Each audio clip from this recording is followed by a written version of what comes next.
So I will reconvene this Tigard City Council meeting. Deputy City Recorder Raimundo, please call roll. Councillor Shaw. Here. Councillor Schlack. Here. Councillor Wolf. Council President Hu. Oh, Here. Mayor Lube. here. And Youth Councillor Manini. Here. Thank you.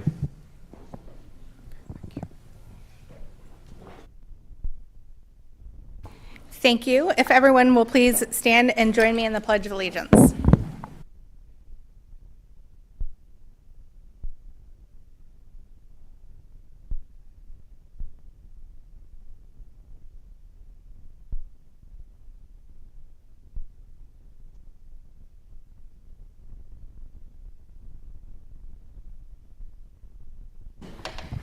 Thank you. Does the city team or city council have any non-agenda items this evening? None for us, Mayor. Thank you. Okay. Seeing none, we will move on to public comment. Those wanting to call in or testify by video, please log in now to get into the queue, or the phone number is 503-966-4101. Anyone present wanting to comment should sign up at the back of the room. And we have City Manager Reimer to report on follow-up to previous public comment. Thanks, Mayor. Good evening, Mayor, members of the community, the council, and my teammates. At our last meeting, we had no written comments, one in person, and 2 call-in comments. And the one in person was on River Terrace 2.0. The 2 call-in were on houselessness and the task force. We have followed up with each of them, and I want to thank Council President Hu as well for following up with the resident from River Terrace that was here. So thank you for that. Thank you. We did not receive any written public comments by Monday at noon, but we do have several people signed up to speak in person. So when I call your name, please come up and state your name and city of residence, or if you live in unincorporated Washington County, and you have 2 minutes, and there is a timer at the top. And we have Sean and Eliza Martinez. Come on up. Welcome. Your seat's over here. We've got a, oh, you have a handout? Yeah, please hand it out.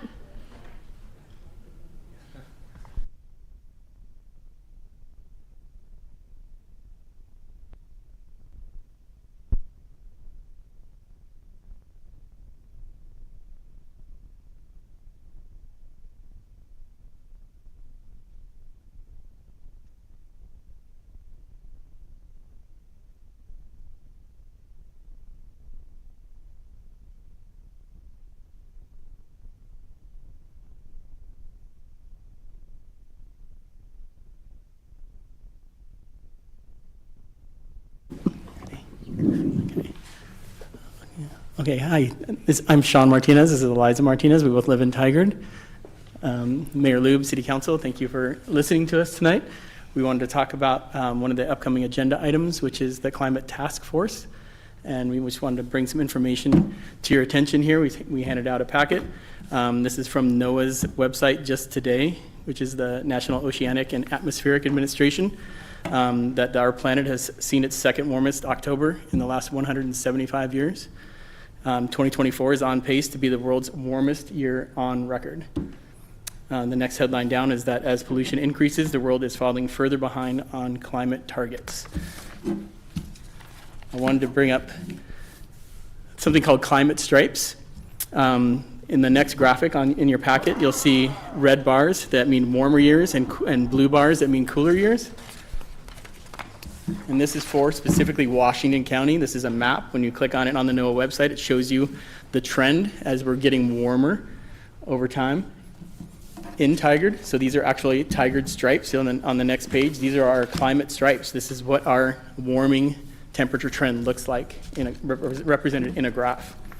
On the next page, you'll see that in the year 2021, the largest contributing sector to greenhouse gas emissions in the state of Oregon is transportation.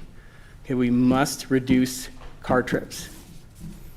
The next page, you'll see our at Metzger Elementary, we do a walk and roll to school day. You'll see that what those 4 days a year look like, all these kiddos and families that are walking to school and rolling, we need to continue that momentum because you'll see every other day in the next 2 images, it's just hundreds of cars idling in front of our schools. And this is at every single school in Tigard. Would you like to say something really quick, Lights? What should I say? It's up to you. Something about climate change? I don't know. Okay, you don't have to. All right, thank you so much. I just thought of it. Thank you. Next person is Ken Barker. Come on up, Ken. Welcome.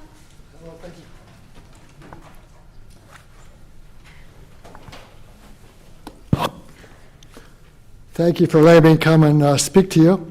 Again, my name is Ken Barker. I've been a Tigard resident for 30 years and want to thank the city for maintaining a healthy community here. I really appreciate that. We are maintaining and expanding the bike and walk network. I think everyone's aware that we now have pretty soon connected from Hall Street down to Cook Park for biking, which would be wonderful.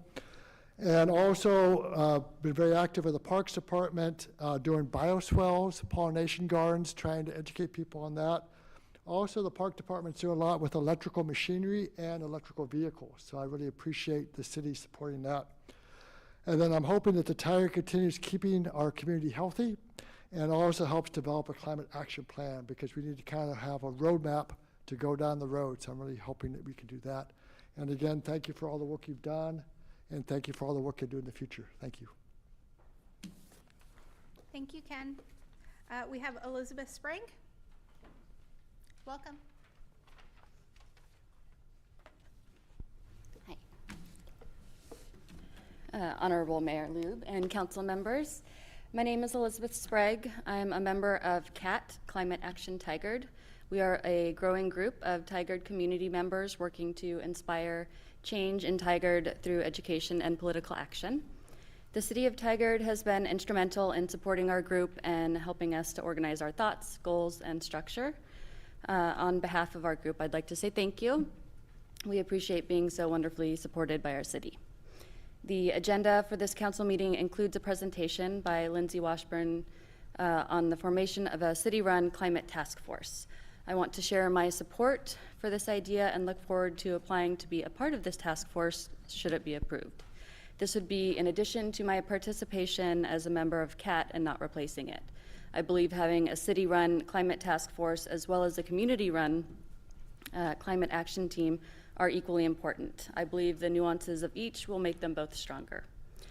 While a task force may be working on specific tasks regarding Tigard's carbon footprint, a community group can offer valuable input on those tasks while also continuing to educate and advocate on many other important aspects of climate change.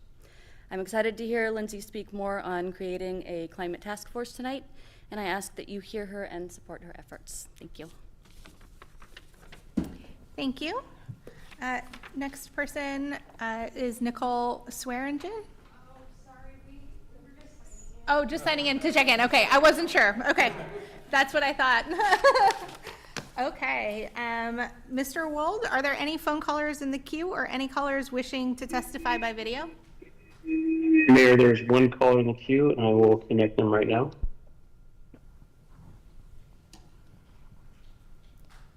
Greetings. My name is Jenny Stoffel, and I'm a member of the Climate Action Tigard and the Tigard Library Board. Climate Action Tigard is a community members focusing on local efforts to challenge climate change with gratitude to the city for its support. I want to share my support for the formation of a climate task force tonight. This would allow those City of Tigard teammates who are best placed and have the knowledge and the opportunity to take meaningful action from within the system. As a member of the library board, I've been so impressed with how the library keeps supplying solutions from within, like the seed library, the native garden, and tree planting.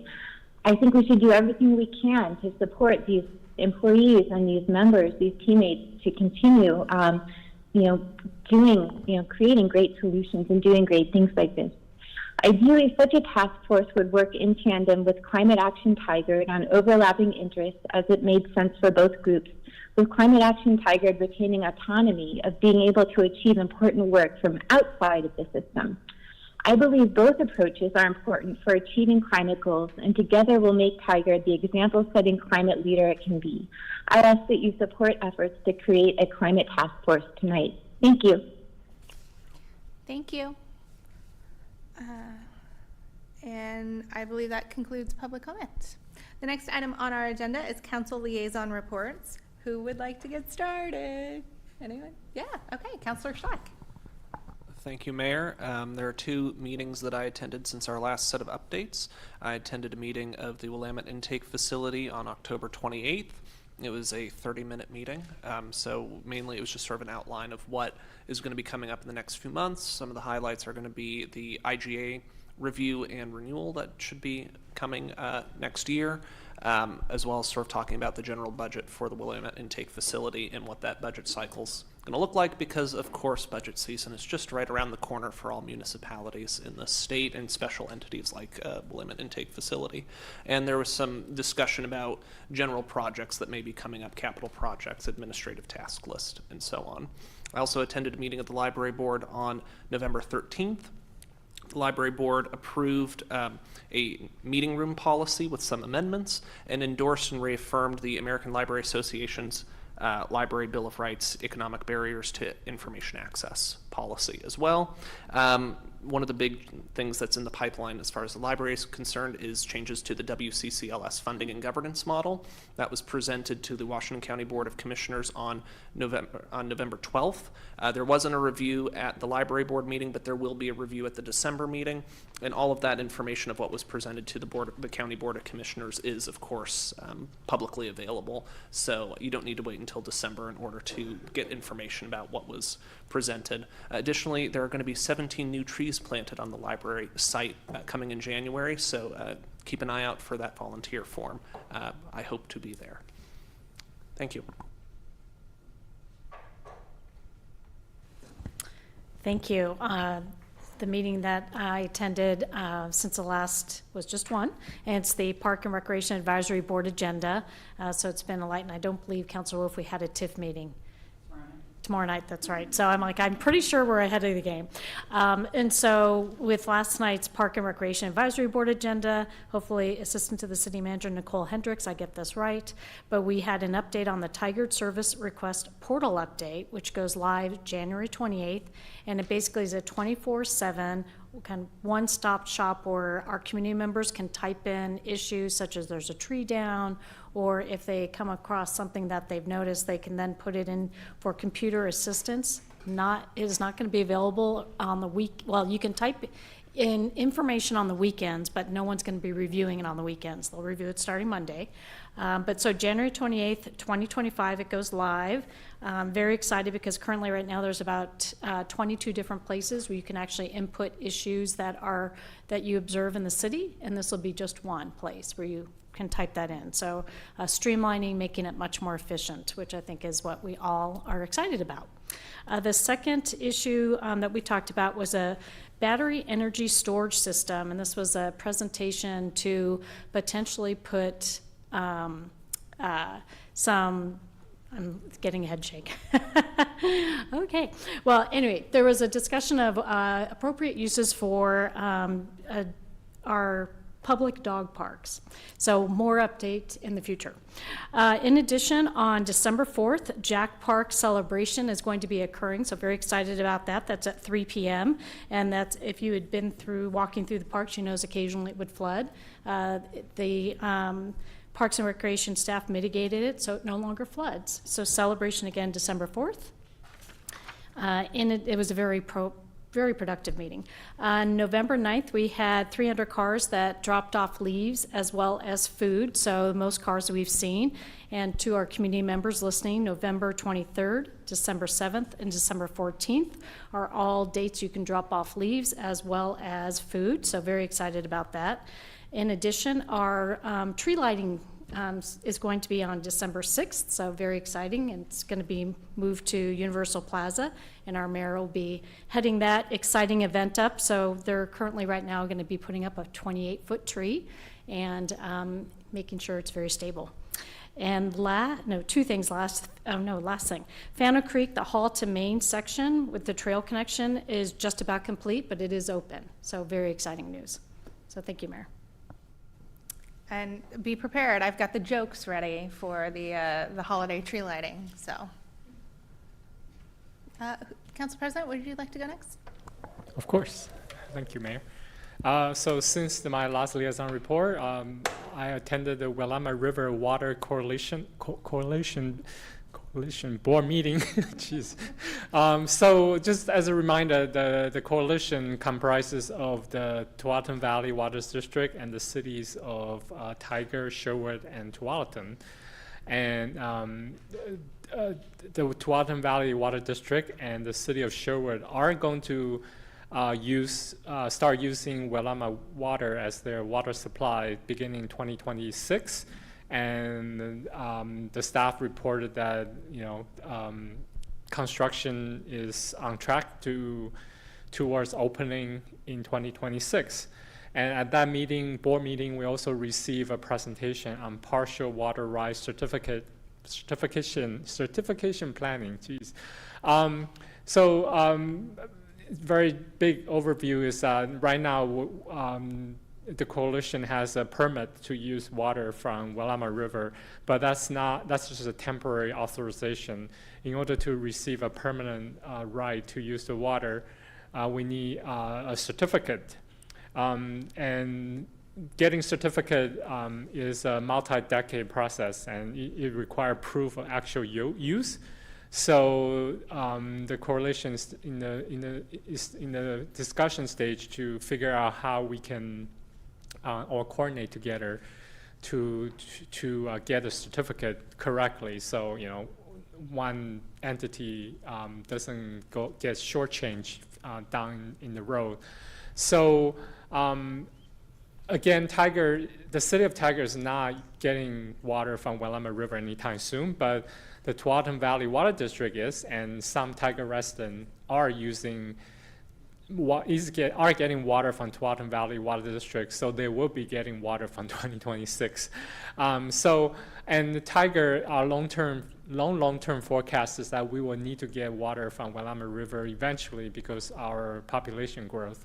So I've asked our public work director, Brian Rigger, to, as the next year onboarding process for our new counselors, I asked our public director whether he will give us a presentation on the certification process for, specifically with Tigard's viewpoint, because that's something that we need to plan for the future. So I'm looking forward to attend that presentation to better understand, how we can get the certification. And I also attended two Town Center Advisory Commission meetings. The commissioner received updates on many of the projects that we have already received, including downtown wayfinding plan, Southwest 72nd Avenue Triangle Transportation Plan, Red Rock Creek Trail, and an improvement grant update. And that is just, they're providing more visible signage of businesses that are receiving the grants. And the Town Center TCAC is also, they also approved their annual report to council, so we should be receiving the annual report from them. And one more thing is Councilor Wolf and I attended the 2025 housing forecast presentation presented by the Home Building Association of Greater Portland last week. And just a brief overview of the forecast, single-family home construction, they expect to have moderate growth, and multifamily construction, it has been slowed down, including apartment. It's been slowing down this year, and they expect that to continue to slow down next year. And the surprising thing is that they predict that remodeling will be a large portion of home construction business, because the average home in United States now is 40 years old. So even though new home construction may not pick up as fast as they would have hoped, remodeling will be a booming business, apparently. And some couple of good news is young people are entering construction trade at very high level, so that's great to hear. But not so great news is affordability will still be a challenge for the foreseeable future. And mortgage rate we expect to be holding next year at 6%. There are some risks with home construction, inflation, and immigration. With the new administration coming in, we don't know if immigration enforcement will start at construction site. That would be a risk to the construction business. And just to watch out for the state is coming out with a housing need analysis pretty soon. So I'm looking forward to receive that analysis to see how Tigard can play our part in contributing to meeting housing needs. So that's all I have. Thank you.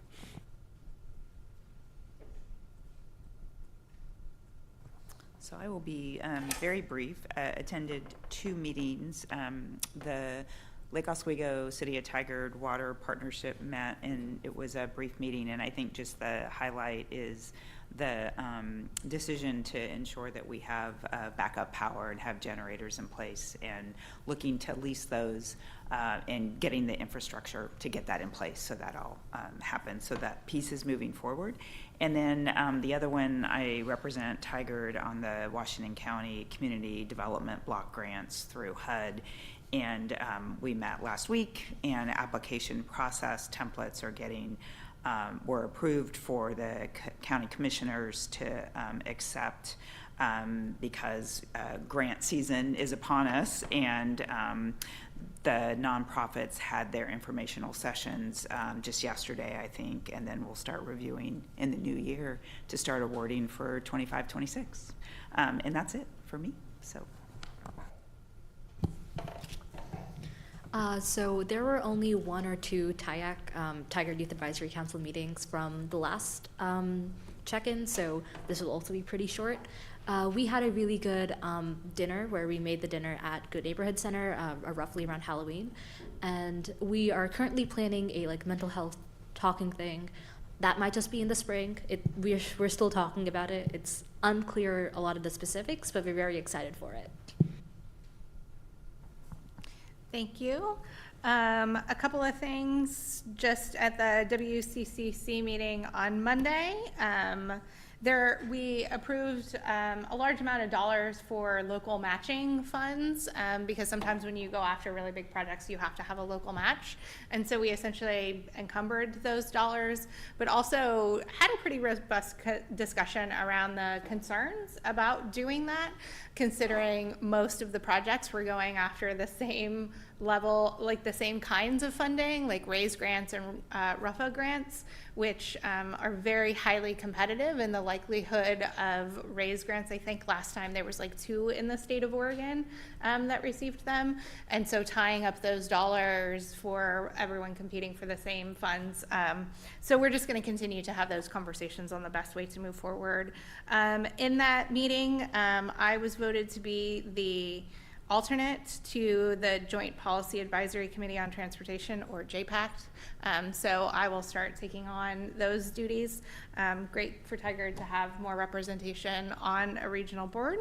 The metropolitan mayors continue to be concerned around Metro's proposed changes to the supportive housing services dollars. And so it continues to be more real and more concerning. And I would expect now that the previous election cycle is over, and since it's intended to go on the next election cycle, for this to heat up rather rapidly on every side.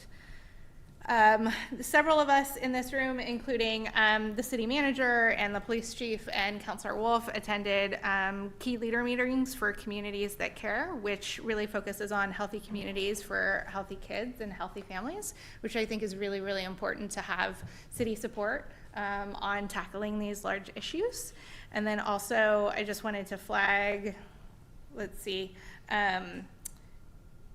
Council President Hu, Councilor Wolf, and I attended the Building Bridges at the MET, which was confronting bias through justice, healing, and education. It's not really a liaison thing, but I think it's just a really important thing to continue to have those discussions in our community. And it's always an honor to have it hosted here in Tigard, even though no one realizes that the MET is in Tigard. Every time they're like, Beaverton. It's like, I stood up and I was like, no.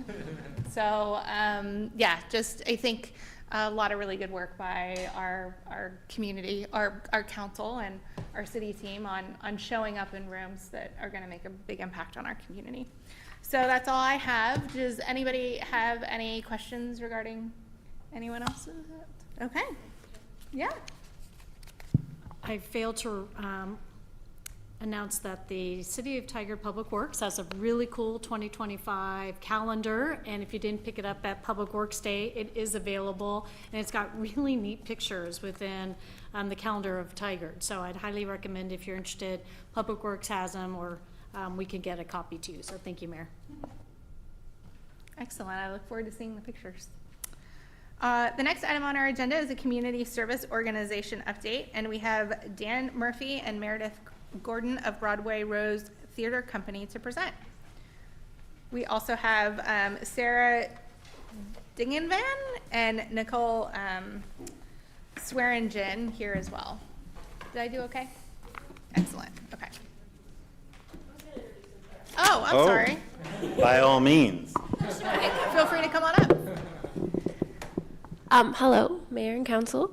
I'm Lindsay, the confidential executive assistant for the Finance Department, and this is a continuation of prior presentations where we invited fiscal year 25 social services and community event grants awardees to share with you about their organizations and how they are using the funds to help the Tigard community. Two organizations presenting tonight are Broadway Rose Theater Company and New Narrative. Thank you. Of course. Okay, well, good evening, everybody. Thanks for having us here. I'm Dan Murphy, and this is Meredith Gordon, our executive director, and Sharon told me never to assume everybody knows who we are. So the Broadway Rose has been around since 1992. That was our first season. We were actually incorporated in November 5th of 1991, before I could point out Oregon on a map. So, and we are a not-for-profit professional theater company here in Tigard. Our mission is to create unparalleled musical theater experiences that invigorate audiences and enrich our communities. And just a funny tidbit, when we became a line item in the city budget, it was way back in 1994, and other theater companies that we know around the country commend us and Tigard for doing that. It was $10,000 that were put in the budget in 1994, and we came down here. We were rehearsing Fiddler on the Roof over at the Deb Fennell, and the entire cast in costume came to the budget meeting, and it was back in there, and we sat around there, and I guess it worked. And now, of course, they created an arts policy, and now this past year, you all created $10,000 is not quite the dollars it was in 1994, and so we really appreciate the fact that in 2024 dollars it was $20,000, and so thank you all for doing that. And I think a little bit, I sit on the Washington County Visitors Association, and so I'm well aware of the TLT tax, which funds that, but Tigard has its own, and I appreciate everybody figuring out how to figure that out. So we're actually over a $3 million arts organization now. We do 6 main stage musicals. We have a cabaret series. We put educational programs, including teen and kids camps that we do. We have a technical intern program that started back in 1992, and since then we have had high school and college age kids work alongside professionals in the industry, and they're all paid internships, and we have had over 2,000 people come through, students come through that internship program. And of course we work pretty fast and furious, and we always tell the parents, they're either going to love it and they're going to want more, or we'll knock it right out of them, and then they can go on to med school. So anyway, so 4 of our former interns are actually full-time staff members now that went through high school and college, and then after that came back to work for us full-time. And then it's very competitive because our internship program, we have about 50 slots open in the summer, and we had over 80 people apply, and we couldn't hire everybody that now sees that as a coveted position. And some of the partnerships that we've included is not only the city of Tigard, but we have the Tigard Tualatin School District is a great partner with the Broadway Rose, and we really appreciate all that they do for us. and in turn, we're happy to reciprocate anything that we can do, including we bring down from the Fifth Avenue for the past 18 years. We bring down for the students in the elementary schools, we do a presentation of their Northwest Bookshelf series that they do. So they come in a van, and we produce the whole thing and have the and we've had as many as 3,500 students come through, and sometimes it's their first experience. You know, the NEA says if you really want to get those arts supporters, you got to grab them when they're about 8 years old. And because the older they get, if they haven't had contact, the harder it is to get them to come over as patrons. And so with that, some of the other places, Tigard Chamber and the Tigard Rotary, Just Compassion, the Good Neighbor Center, TVFNR, and SEPA are just some of the people that we enjoy partnering with and paying it forward. So that's my spiel, and I'm going to turn it over to Meredith Gordon, who is our Executive Director. Hi, everyone. Thanks for having me here as well. It's been my privilege to serve as the executive director at Broadway Rose for just over a year now. I joined the staff in October of 2023, but I was first introduced to Broadway Rose in 2002, my first summer home from college as a theater student. They gave me my first paid job. So they continue to help grow careers in so many different ways. When I first met Broadway Rose, there was just a few people on staff and a lot of volunteers. Now, in 2024, we have 20 full-time staff and 7 part-time staff. All of our full-time staff receive full health care benefits and 401k and a match. Additionally, we hire dozens, sometimes hundreds of artists and designers and independent contractors every year for each of the projects that we do, for the main stage musicals that Dan mentioned, the kids shows, and our teen camps. And I want to expand a little bit about the impact that we have on the community, not only with our philanthropic partnerships, but I think it's important to note that the arts are an economic driver in a community. There was a study in 2021 that the Oregon arts and culture sector represented 3.4% of the state's GDP. Higher than transportation and higher than agriculture and forestry. And we see the ripple effects of what we do every day. When someone goes to a show, they generally go to dinner beforehand, or they go out for drinks afterwards. And we have, I think, done a wonderful job over the years of developing partnerships with the local businesses around us. Cooper Mountain Ale House, Banning's Pie, Pie House and Restaurant, Rose's Glassworks, these are all sponsors of ours. They invest in us, and in turn, we encourage our patrons to go support their businesses as well. And we continue to make gains post-pandemic.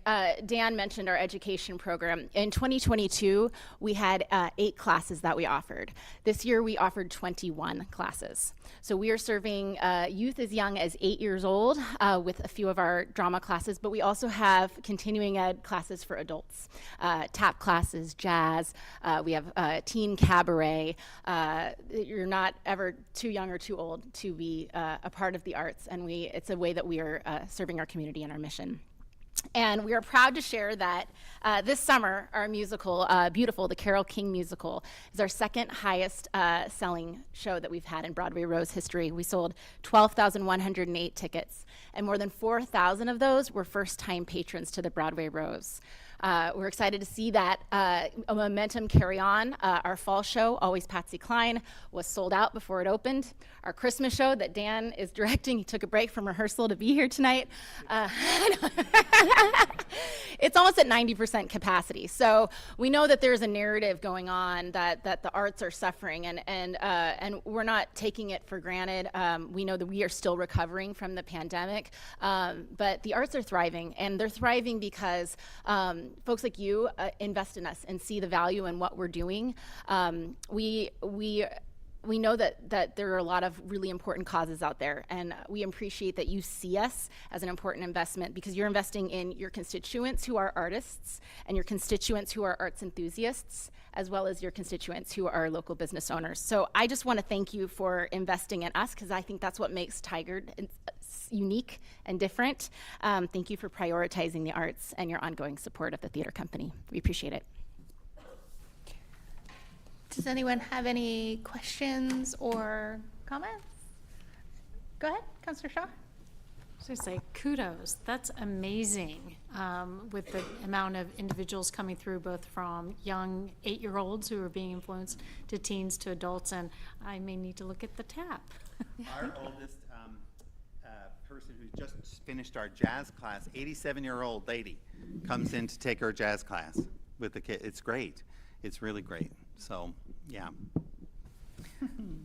You do so many incredible things for the community, but I don't think what you highlighted is the way that you open your doors to the community, and you also act sort of as a community center, hosting lots of different events that some are city related, some are just different community related, and that is a huge part of, I think, why you're so connected and people are so drawn to the Broadway Rose, because it's not just about that arts component. You truly live the values of being a part of it, the community, and I want to commend you and thank you for that. Because, I mean, the first thought of, like, where to host State of the City, it's like, well, when is Broadway Rose available? You know, and I think because of the way you've partnered with the community, you are the first thought, and that's pretty awesome.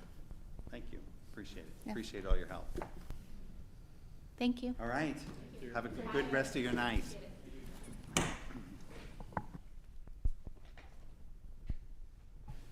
All right, new narrative, come on up. Welcome.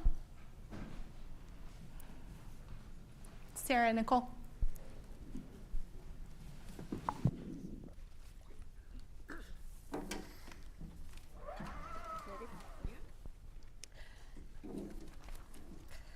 Mayor Lube and members of the council, thank you for the opportunity to present on behalf of New Narrative. We are excited to share more about our mission, how your generous funding has supported our work, and how we serve the Tigard community. My name is Sarah Dingovan. I'm the Supportive Housing Director at New Narrative. And my name is Nicole Swearingen. I am one of the program managers on our housing team. I supervise our supportive services intensive case management program and our housing liaison program that's embedded in Washington County's Parole and Probation Office, the Community Corrections Center, and also Washington County's Behavioral Health Department. New Narrative based in Tigard and serving the community since 1977 is dedicated to creating a community where everyone, regardless of their mental wellness or social economic status, has the opportunity to thrive. We operate with the core belief that mental health should be a stepping stone to stability, growth, and empowerment. Our mission is straightforward. We provide integrative mental health services and resources that help people develop the tools to live independently and resiliently.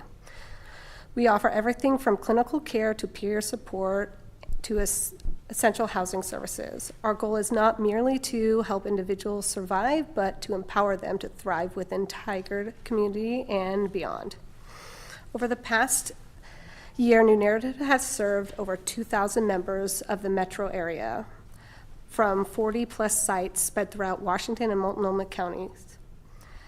The need for our services has grown, and so has our organization. We now have over 350 employees serving in various roles. The $14,300 grant from Tigard Social Service Funding Initiative is instrumental in supporting New Narrative's housing services, a key component of our comprehensive approach to mental health and stability. These funds directly will enable us to remove housing barriers and provide supportive housing solutions to 13 individuals in Tigard who face significant barriers to housing stability. By doing so, we align closely with Tigard's goals to address homelessness through person-centric, actionable support, which not only stabilizes individuals but strengthens the entire community. Our team is committed to addressing these barriers in a holistic manner. We provide essential services like tenant education, budget support, personalized housing retention strategies. These services extend beyond simply providing a home. They empower individuals to develop skills needed for long-term stability and self-sufficiency. Our data indicates that on average it costs around $2,000 per person to address these barriers, making the city's grant pivotal in reaching and supporting many residents as possible. New Narrative's housing services aligns directly with several of Tigard's strategic objectives. We use data-driven methods to tackle barriers to housing stability, such as understanding regional and individual factors contributing to homelessness. This approach helps us tailor initiatives to meet the specific needs of Tigard's residents, ensuring equitable outcomes. Our program mitigates the impact of local development on vulnerable residents by helping them access safe, affordable housing and avoid displacement. New Narrative takes a proactive approach to housing needs by intervening at multiple stages of housing insecurity, from removing initial barriers to securing housing and through the ongoing support that helps individuals maintain their housing. These objectives are not just met in principle, they are embodied in the lives of each resident we help stabilize. So New Narrative specializes in serving adults facing moderate to severe mental health challenges, especially those at risk of slipping through social service cracks. Nearly 40% of our service program participants are over the age of 50. Many of these individuals are caught in cycles of poverty and untreated mental health conditions, and without intervention, they are unlikely to escape those cycles. Our services aim to break the cycle by addressing complex needs so that these individuals can achieve stability and move forward towards recovery. The support provided through this grant allows us to reach various groups, including individuals experiencing homelessness, those re-entering housing through the criminal justice system, and those in need of rental assistance. Our programs assist individuals who typically earn less than 50% AMI. I know that somebody on the council had asked about how we received our referrals, if they had come from the coordinated access assessment. For the vast majority of our programs, the answer is yes. We do have programs where our participants do not come, our housing team programs do not come through that system, but yes, a lot of our participants do. However, what we have learned, and potentially some of you have experienced on your own, is that our participants, like many of us, want to receive their services close to where they live. And they want to live close to where they receive services. And we know that, and we believe that a comprehensive integrated approach to housing services and specializing in working with households with behavioral health needs and housing instability means that people live and receive services in the same community. And because we provide services in Tigard, our households who receive services through New Narrative want to live in the Tigard community. So a good portion of our participants are living in the Tigard community. That dual focus is a key aspect that sets us apart. And we appreciate the council's interest in understanding that difference. Equity is fundamental to New Narrative's mission and approach. That's why, one of the reasons why we also still receive those referrals through coordinated access. Housing insecurity and mental health challenges are not equally distributed across populations. Barriers such as criminal backgrounds, poor credit, lack of documentation, stigma around mental health can be especially debilitating for marginalized individuals. Our approach is to provide tailored wraparound services that meet individuals' specific needs. These services include connecting individuals to legal assistance, budget counseling, life skills, training, peer support, health services, all of which address the root causes of homelessness and instability. In 2018, Tigard released a report on housing that illustrates how housing access is marred by significant barriers. For example, we see individuals that struggle to secure housing due to missing IDs, a history of evictions, background check issues, lack of rental history, and so much more. New Narrative Supportive Services help individuals overcome these barriers, thus leveling the playing field for those facing housing discrimination and financial hardship. Tigard's funding helps us dismantle these barriers so that everyone in our community has an opportunity for stable and safe housing. Our team has over 14 years of experience providing housing services across 9 programs, 6 of which operate within Washington County.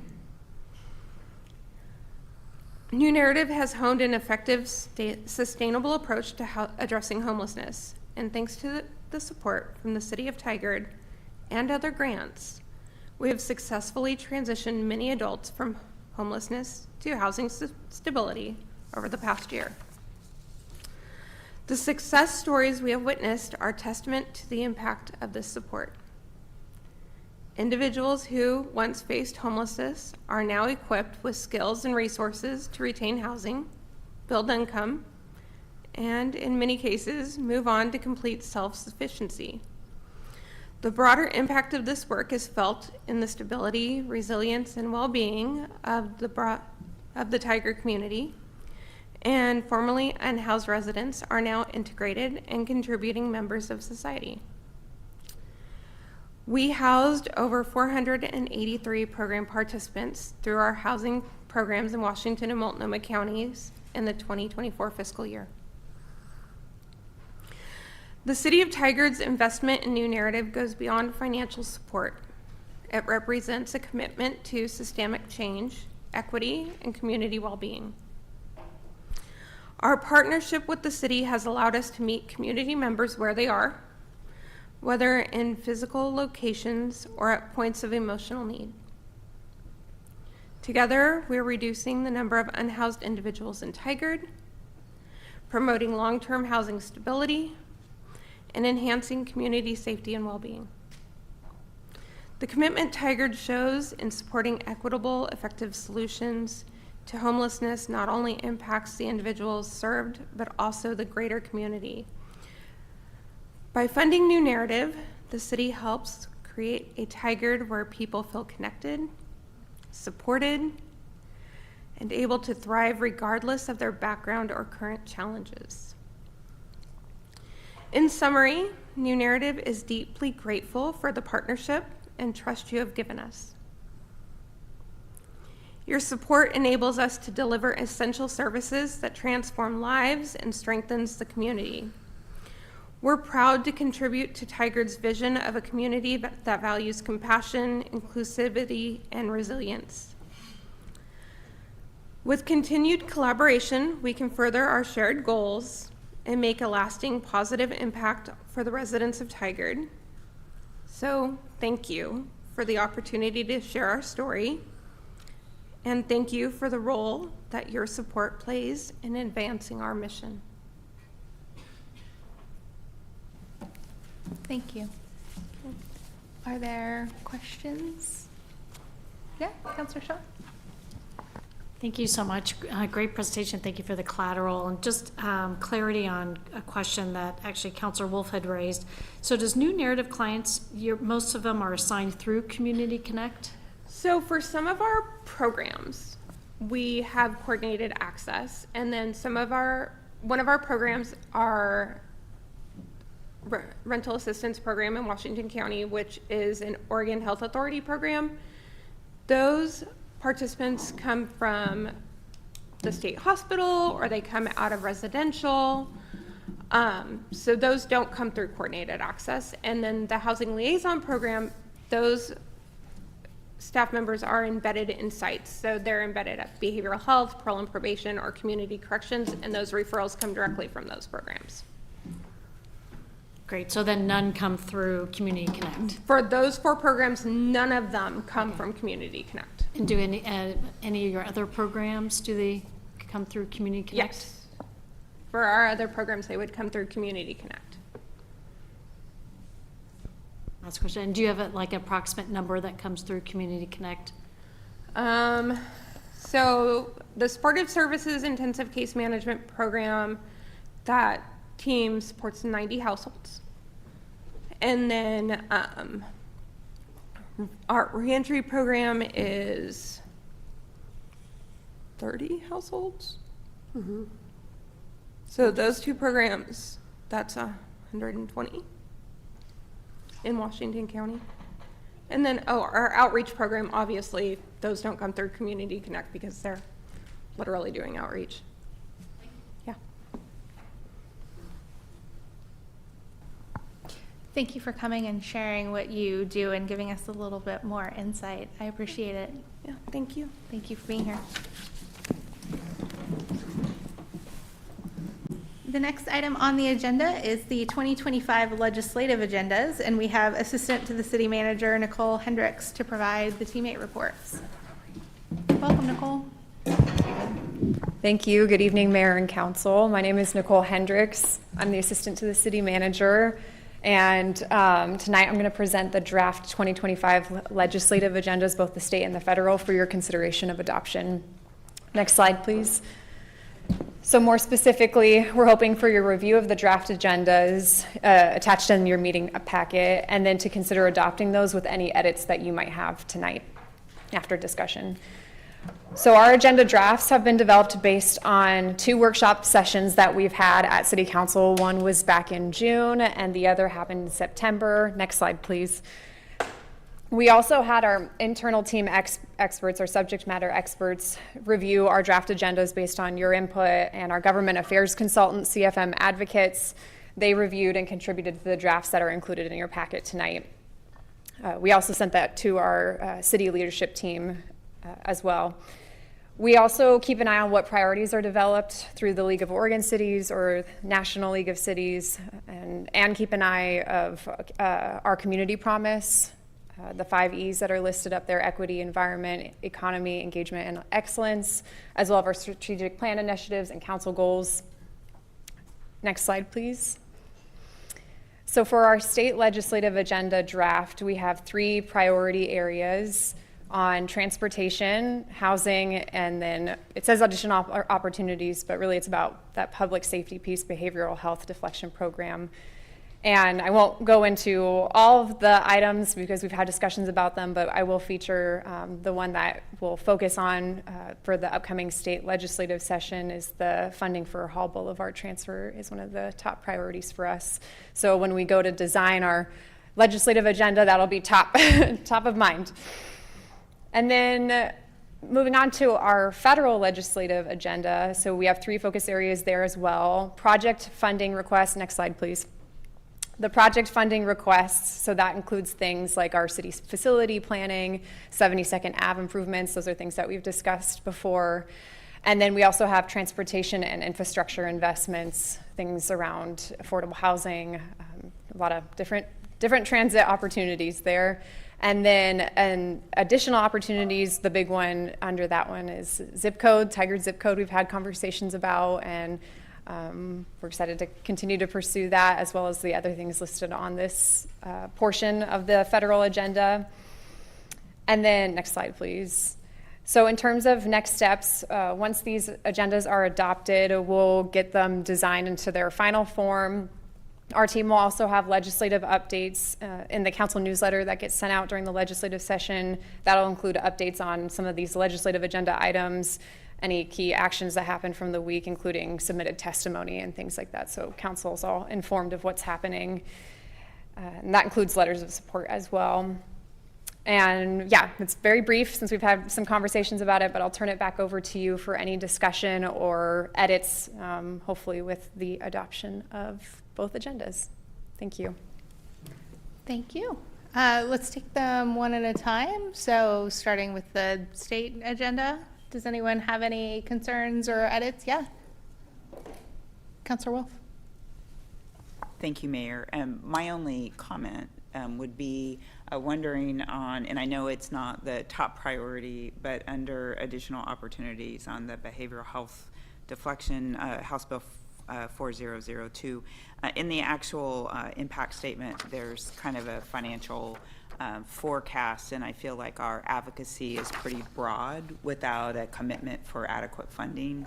So I just wonder, and Nicole, I'm not going to pull a number out of my hat because I know that, but I just feel like it could be stronger if we also, in the comment of what we're advocating for is appropriate funding.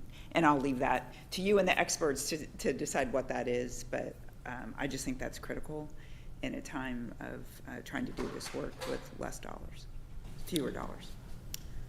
Yeah, no, I think that's a great add to specifically call out making sure it's adequately funded, and that that's a priority alongside. We can include that. Yeah, Councillor Shaw? Great, thank you. Great work. Thank you so much. Thanks. Couple thoughts. One on the state agenda, tenant protections. I'm wondering if we couldn't phrase it as tenant assistance, because it really is looking to ensure that we provide the dollars that they need to stay in their homes. And then also even with the state establishing a legal aid fund that's seen as assistance. So just something to be more proactive and show that we really are trying to be supportive and ensure that they don't get unhoused in the first place. That just We can make that change for sure. Councillor Schlack? Thank you, Mayor, and thank you, Assistant to the City Manager Hendricks, for the presentation. Regarding the state agenda, I just want to, and also for federal, I just want to make sure I'm understanding this correctly. I'm someone who really likes to prioritize everything and sort of understand everything sort of stack ranked. And I fully agree that fully funding the jurisdictional transfer of Hall Boulevard should be the #1 priority for the city. As far as everything else goes, is this roughly ranked in like a priority order, or is it sort of just like everything is important with that one being the one that's called out? Great question. Yeah, the way it's listed isn't in any priority order. We did, because there's a lot of conversation for the state legislation around transportation, we just wanted to make sure those things were towards the top. If there are certain things that we want to focus on and have at the top of the list, we can make that design kind of pop out that information a little bit more, but nothing's prioritized.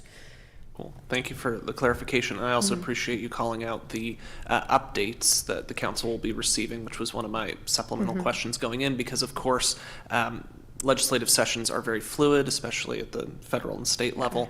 And we're making effectively a bunch of sort of general value-based funding requests in both of these. There are some specifics, like with Hall Boulevard, and federally there are some specific projects. So I just think it's important that we keep the pulse of how things are progressing to sort of understand how these will actually look in practice, as opposed to sort of a general statement like on expand transit service and so on. Got it. Thank you. But I support the package of legislative agenda items at the state level. Okay. Council President Hu? Thank you, Mayor. Just follow up the funding. Yeah, I think it's important to prioritize them. I think the Democrat and the Senate took supermajority, and I thought in the House they were not going to, but it looks like they might also. So think about that, and maybe we should be more aggressive about funding requests. So thank you. Noted. Okay, so I think we just made a couple of small edits, but I feel like that looks pretty good. So let's go ahead and move to the federal legislative agenda. Questions, Councillor Schlack? It looks like you're ready to go. Thank you. I'm really invested in the legislative agendas, obviously. So I was part of one of the workshops, and then the other one happened just before I was appointed on. No surprises with anything that's presented in the document. I broadly support the package of agenda items there. That said, considering the new administration that's coming in, I look at the legislative agenda list and I think, gosh, there's a lot of items here that we're asking for. And I'm wondering if there's any way that we can be a little bit more targeted on some of the things, sort of play the art of the possible here on some of it, because I read all of them and I think these are all really great priorities, but then I pause and I think, who are the decision makers going to be with a lot of these, federal funding requests? Are there some things here that are going to be more possible than others that we should really lean into? That's just sort of was my general read of it, but going into a vote, I, again, broadly support the package of the legislative agenda items. I can take it. I think it is lots of question marks about what's going to be possible. My only concern about being too targeted is perhaps leaving off something that they decide they're for, that we can put pressure on. I think it's going to be probably a challenge to get anything passed. It was a notoriously unproductive Congress, and I don't know that what it's going to look like. I think perhaps we might have more opportunities under additional opportunities than going for some of the other funding requests that we have. So I see where you're saying, but I actually think some more options and perhaps giving us the ability to pivot quickly and go other places may be more beneficial. But open if anybody is like, no, I absolutely disagree. Yeah, I think that totally makes sense, and it sort of goes back to what I said earlier about having regular updates on how things are progressing, so we can sort of keep an eye on it. Since there are some very specific projects that are there, but then there's also some more general ideas that we want to pursue. Yes, and we're fortunate to have such good relationships with our congresswomen and our senators, and have already spoken with the congresswomen's team on actually meeting and talking about priorities and those sorts of things and seeing what is possible. So getting started on that already. I think the other piece there is that we continue to have conversations with our CFM federal advocates, so they'll be able to give some really great advice as we kind of navigate moving forward. Thanks. Additional questions or comments? Any? Sure, Councilor Shaw. Thank you, Mayor, and thank you, Councilor Slack. I think that's important discussion. And Assistant to the City Manager Hendricks, I think going back and speaking to the lobbyists, there may be some nuance and language changes given the change in the administration. So that's something I'm sure you all would look at. But thank you so much for all your hard work. Thank you. Yeah. Would anyone like to make a motion to approve the state and federal legislative agendas with changes? Mayor, I move to approve Tigard's 2025 state and federal legislative agenda with amendments. I'll second. It's been moved and seconded. Is there any further discussion? Seeing none, will the youth counselor provide an advisory vote? Yes. Thank you. All of those in favor, please say aye. Aye. Any opposed? Seeing none, the motion is adopted by unanimous vote of the council. Thank you for all your work on this. Thanks. I know it's the first year that it was robust and different, and I think we came out with Team effort. Yep, great. Thanks. The next item on our agenda is the Climate Task Force, and we have Program Manager Washburn here to present. Welcome. Good evening, Mayor and councilors. I'm here tonight to talk to you about a proposed climate task force as part of the city's climate action work. But first, I would like to thank the members of Climate Action Tigard, some of who are here tonight. They are a committed and thoughtful group of people, and you all make Tigard better. It's been my privilege to work with them. Next slide, please. So in 2023, Council made the decision to focus our climate work on city operations, aiming to lead by example and reduce emissions within the city. Now the goal is to develop a climate action plan that emphasizes strategy and actionable implementation across our community. With Council's recent request for a proposed climate task force, we have the opportunity to center community engagement in the development and implementation of our climate action plan. Next slide, please. The city has undertaken a focused climate action plan to evaluate internal operations and reduce emissions. We expect to conclude this work in time to share the findings and recommendations on Earth Day, which also happens to be a council meeting on April 22nd. Following this phase of work, we'll advance toward a broader climate action plan that will provide guidance for the city and community at large on environmental strategies and climate resilience measures. Community engagement is a key component of the plan, from the initial development to implementation. The formation of a City of Tigard Climate Action Task Force is one avenue for community participation that staff city recommend to council for consideration. The Climate Task Force would, next slide, please. The Climate Task Force would provide an essential platform for community involvement, enabling residents and stakeholders to contribute insights that will shape the plan and ensure it addresses specific needs of our community. The task force would focus on gathering community input, guiding the development of the plan, and offering recommendations that will prioritize our community's well-being and resilience. Next slide, please. The task force would begin meeting in fall 2025 and convene for 1 year. Phase 1 involves defining the task force charter, objectives, and responsibilities. Outreach, recruitment, and selection would happen during this time. Phase 2, the task force would convene for monthly meetings to review, discuss, and develop the plan. In Phase 3, the task force would conclude its formal work, though members would be encouraged to stay involved through Climate Action Tigard. Next slide, please. The task force would consist of 9 to 11 members with some suggestions outlined here. Selection for membership would center communities that are disproportionately impacted by climate change, including seniors, low-income households, and our unhoused community members. Next slide, please. For the task force and climate action plan to be successful, we recommend hiring a dedicated sustainability manager to lead the development and ongoing implementation of the plan. Additionally, a consultant would be engaged to help us develop the plan. Next slide, please. The proposal underscores our commitment for taking meaningful, strategic, and inclusive action on climate change and building a resilient community for everyone. Thank you for your consideration, and I would welcome questions. Thank you. We'll open it up to city council questions. Youth Councilor, I want to provide you an opportunity. Do you have any questions? Not yet. I'm still Not thinking. yet. Okay.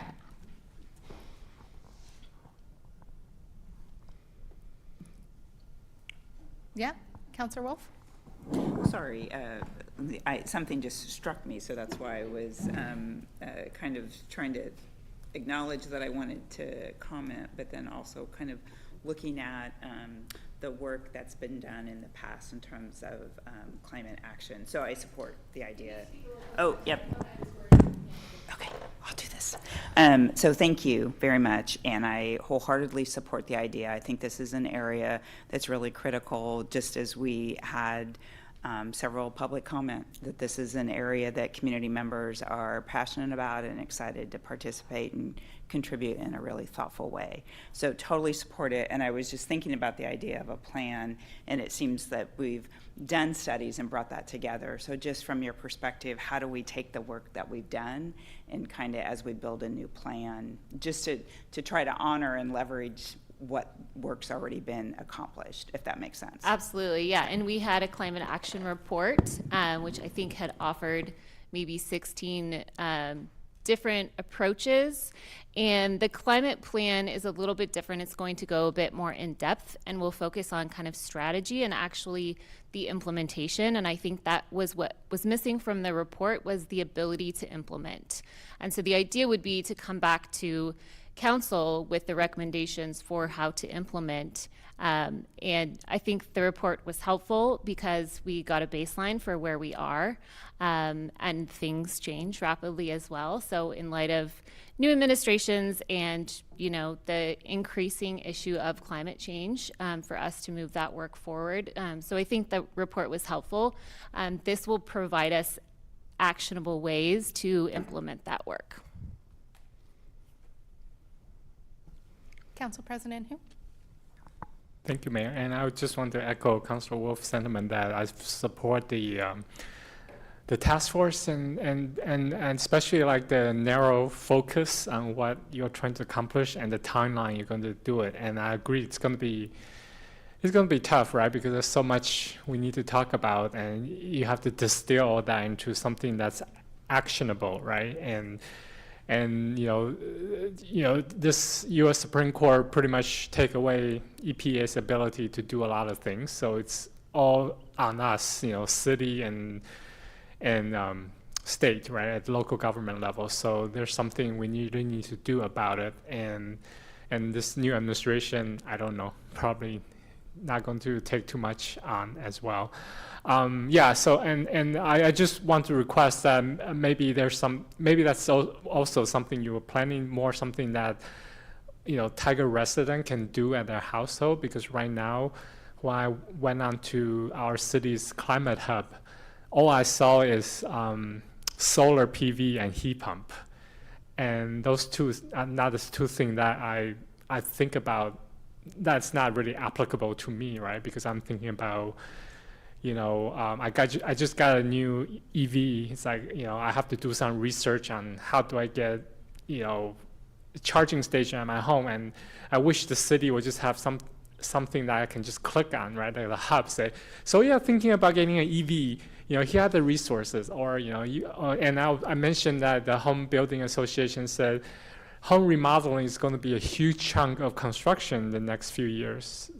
So maybe there's a link say, you're thinking about remodeling. Here are some suggestions on how you can make your house more climate friendly. So is that something that you're thinking about as well, to provide homeowners guides and stuff like that?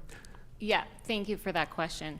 That is a main focus of the Climate Action Plan. So what we're doing right now is looking internally at our city operations, which is important because we have to take that leadership stance to say, we have evaluated, here's where we can reduce emissions, here's where we can be more sustainable, before we go out and ask the community to partake in this as well. But a huge piece of this is the education and understanding. I live in Tigard also, and there was a period of time where every other week someone was knocking on my door trying to sell me solar panels, right? So I think really providing our community just objective guidance in things that they can take advantage of. The library is a great place that's tried to offer a lot of these kinds of training. So to have a more concerted effort with that, and then what I hope with the task force too, with centering communities that are disproportionately impacted, to have their voice really included in that piece of work as well, and to be hearing from them how climate is affecting them in terms of just bringing that equity lens in as well. Yeah, thank you. Councillor Shaw? Thank you, Program Manager Washburn. Appreciate the update. The Climate Action Report, if I recall, was completed in 2021 or 2022. Do you know the date? I was looking at the report and it doesn't say. I know, it's strange. I have it right here. I think it was looking at 2019 baseline data, and then we recently finished an inventory, a greenhouse gas inventory for 2022. So we have that as our baseline data, which is helpful.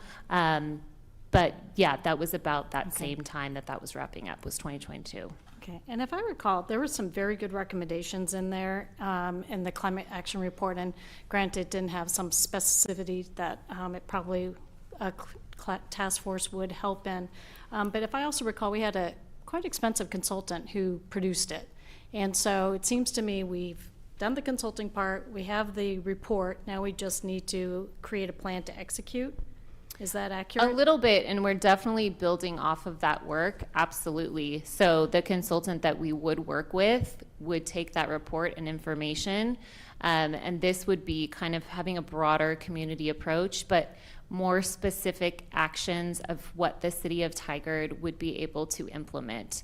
I think something that happens in, looking at climate change is that there's a lot of different things you can do, and they all have varying levels of impact and scale. So that's the thing that we're really trying to hone in on, is what can we do that is going to have the greatest impact, and be very strategic about it. But we would definitely build upon the work that's already been done, absolutely. Great, because I know it had very specific 16 recommendations that we could do as the city. So that's the first question. The second is with CAT. It's great that we have a community that's come together to help, and I've heard it referenced 3 or 4 times that it's a community that's supported by the city. So is it city resources that's going to CAT? Is it staff time going to CAT? But can you just explain that process? Sure, absolutely. And originally it was set up that it was supported by the city in terms of a couple staff members helping them get a room set up and set the agenda, and we have transitioned that leadership over to the community members themselves now.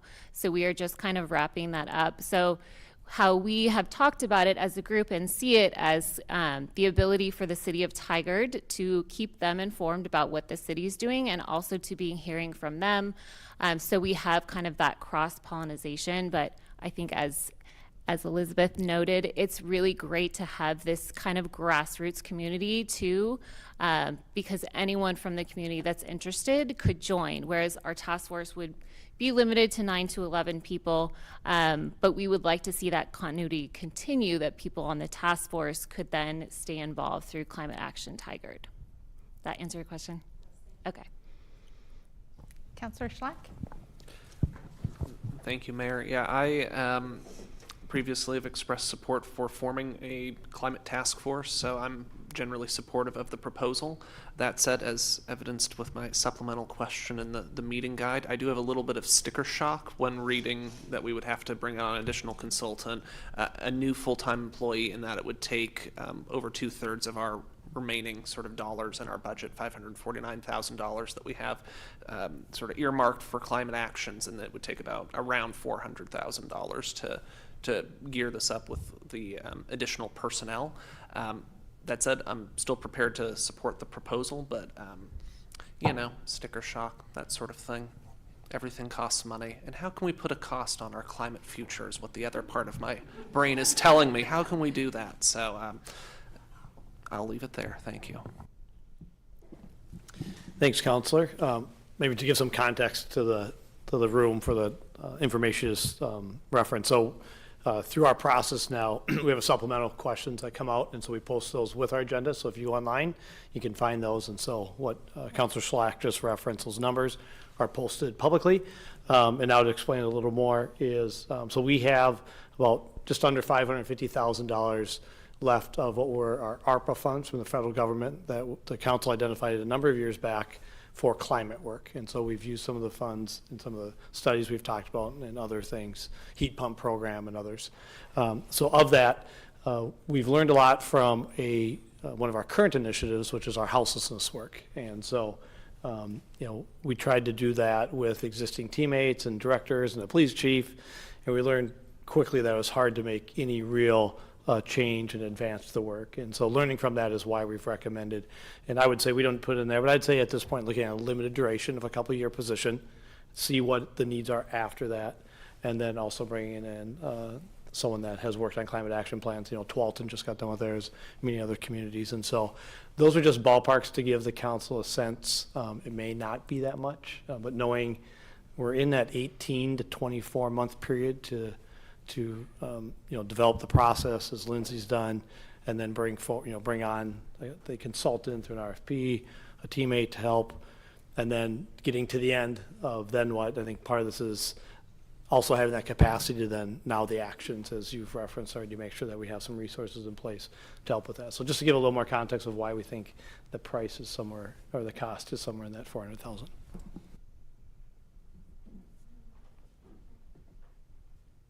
Yeah, Youth Councilor Mainini? I suppose this is more just of a thought, but specifically about the youth representative. I was just wondering how you're going to figure out who the youth representative would be, just considering that like Tigard High School has like an environmental club, and I feel like people in that club would be well suited for this task force.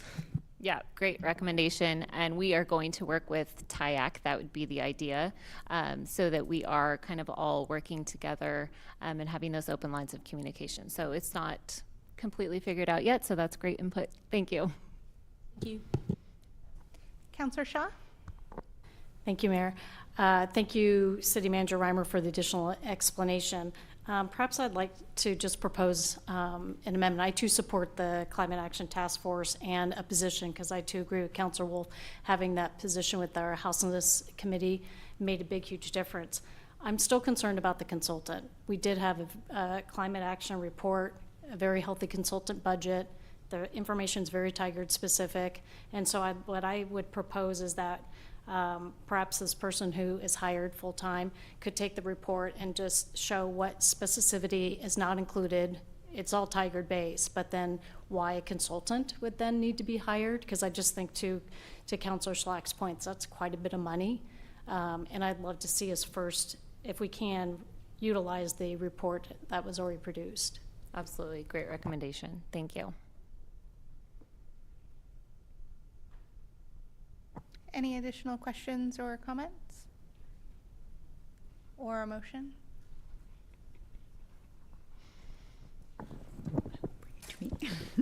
I move to approve the formation of the Climate Task Force focused on the development of a citywide climate action plan. Seconded. It's been moved and seconded. Is there any additional discussion? Seeing none, will the youth counselor provide an advisory vote? Yes. Thank you. All of those in favor, please say aye. Aye. Any opposed? Seeing none, the motion is approved by unanimous vote of the council. Thank you. Yeah, thank you so much. It's a big deal. It's okay to clap. Yes. Yeah. It's an exciting next step for our community. Thank you. The next item on the agenda is an ordinance to amend Tigard Municipal Code 2.04 regarding the city manager. And I will open the public hearing. Ooh, that was louder than I thought. Anyone wishing to testify by phone or video, please log in or call in now to get into the queue. The phone number is 503-966-4101.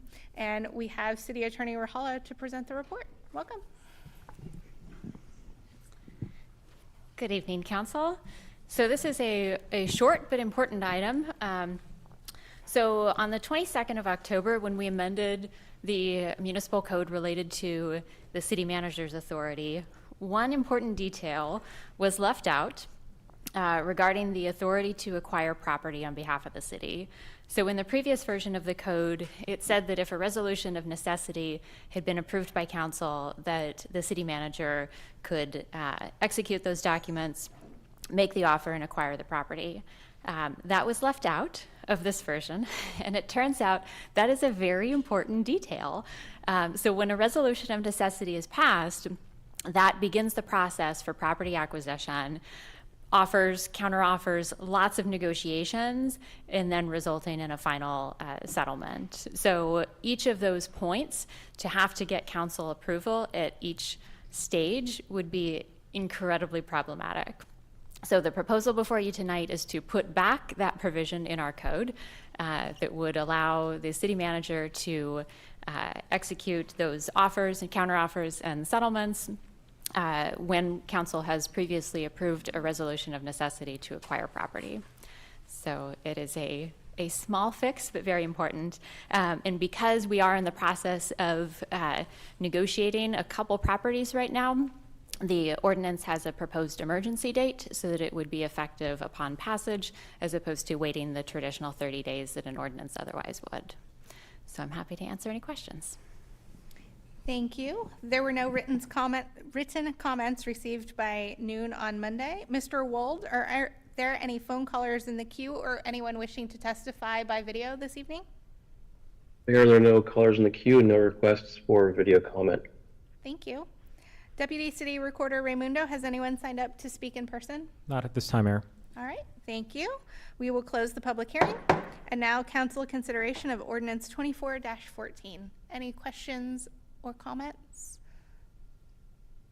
Or a motion? Mayor, I move to approve ordinance number 24-14. I'll second. Thank you. It's been moved and seconded. Will the city recorder please read the number and title of the ordinance? Ordinance number 24-14, an ordinance amending Tigard Municipal Code 2.04 regarding the city manager and declaring an emergency. Thank you. Will the deputy city recorder please conduct a roll call vote, starting with Youth Councilor Mainini? Youth Councilor Mainini? Yes. Councilor Shaw? Yes. Councilor Schlack? Yes. Councilor Wolf? Yes. Council President Hu? Yes. And Mayor Lube?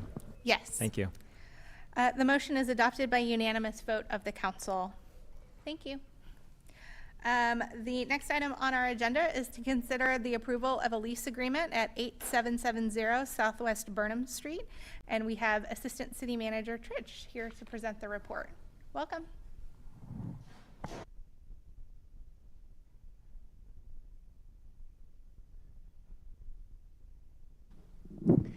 Good evening, Council. Emily Tritch, Assistant City Manager here, and I'm pleased to join you this evening with a staff report related to a potential lease agreement at 8770 Southwest Burnham Street. It comes as no news to you to hear again about our challenges with our facilities. And the issues we've had with space for our teammates as well as for our equipment and materials. Space in general and storage in particular has been a chronic issue that has plagued the organization for a number of years. We've had to make do with a number of ad hoc lease agreements or storage locations. You can see in the map before you some of the various locations that we've had to cobble together to address our various needs. We've identified an opportunity quite literally in our backyard. So right just at the end of the City Hall parking lot near the niche is a sizable space that's only recently come available. This storage space, not only is it large enough to account for the space needs of the various leases that are laid out on the map before you, but it offers climate control, secure access, vertical stacking, a number of features that, in addition to its proximity and the ability to consolidate all of our needs, actually provides a better service and better access to the various users across the organization. If you go to the next slide, please, Mr. Wald. So it goes from the several red circles to our yellow rectangle to demonstrate the consolidation. This would be a location that encompasses every department in our organization, to the ability to store materials from everything from road salt to microphones to desk lamps, so as well as our records and everything else in one easy to access space. As we look to the future for our new facility planning, this would be a long-term investment. The city, regardless of where our civic center is located, will continue to be near to downtown and Main Street, and so this continues to provide easy and proximal access to the various needs that we have. Let's see. I'm thinking of the questions that were attached to the agenda as supplemental questions. There were some about which leases could be terminated with this, and so we currently have 2 storage units at the Burnham Storage, which is located just nearby, which accounts for about $6,000 per year. And then we also have police department records accounting for about $18,000 per year. Both of those could be terminated. And then I did want to mention that if we move forward with this lease, the potential savings from the additional storage needs that we have, which include several of the circles that you saw, as well as some that we are literally living with here in our office spaces. Some of our teammates have moved past boxes in order to get to their desks, and so this also creates better working conditions and a more professional environment for our team members. I'm happy to answer any questions that you might have. Additional questions? Okay. Comments, a motion? Happy to make a motion, Mayor. I move to approve the proposed lease agreement and authorize the city manager to sign. Seconded. It's been moved and seconded. Is there any discussion? Seeing none, will the youth counselor provide an advisory vote? Yes. Thank you. All of those in favor, please say aye. Aye. Any opposed? Seeing none, the motion is adopted by unanimous vote of the council. Thank you. We have no non-agenda items, and so I would entertain a motion to adjourn. I move to adjourn. Seconded. It's been moved and seconded. Is there any discussion? Seeing none, all of those in favor, please say aye. Aye. Any opposed? All right, thank you so much. Good night, Tigard.